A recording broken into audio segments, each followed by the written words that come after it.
Ephumeni omncane ophephile, uhlala indlovu encane okuthiwa uTembu, ehlala ithukubala nje. uTembu wesaba izinto eziningi, imisindo emikhulu, izindawo eziphakeme, izimvemvane, ngisho nesithunzi sakhe imbala. Ngolunye usuku ekuseni kakhulu, uqabuka umlilo ngenxa yokuthi kukhona ongawucishanga kahle umlilo abewubasa ehlathini. Kuyingozi kakhulu lokho.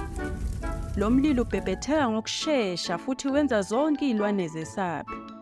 uZara uthanda kakhulu ukuyohlola izinto. Uyahamba eyobuka umlilo, futhi uvinjezelwa amalangabi.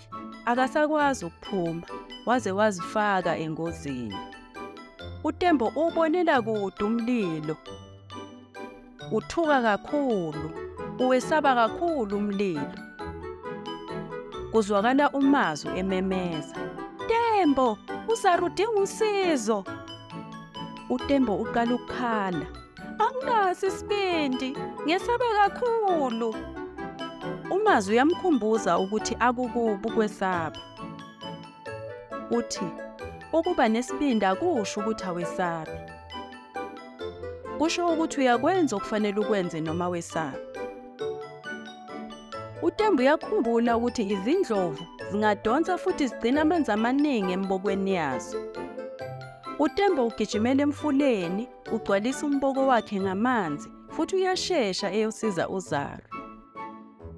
Ufutha umlilo ngamanzi, amalangabi ayacisha. uZara usephephile. Kamuva ilanga liqala ukushona, liqala ukuna. Zonke ezinye izilwane nazo seziphephile. Kwaze kwangcono.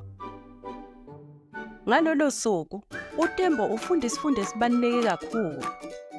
Ukuba nesibindi akusho ukuthi awesabi. Kusho ukuthi uyakwenza okufanele ukwenze noma wesaba.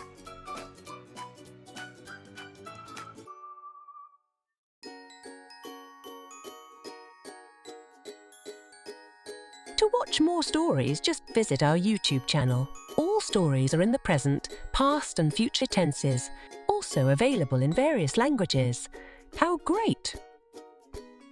Also, members of the Abuti Academy get access to workbooks and much more. Visit our website to find out more about all the language learning materials that we have to offer.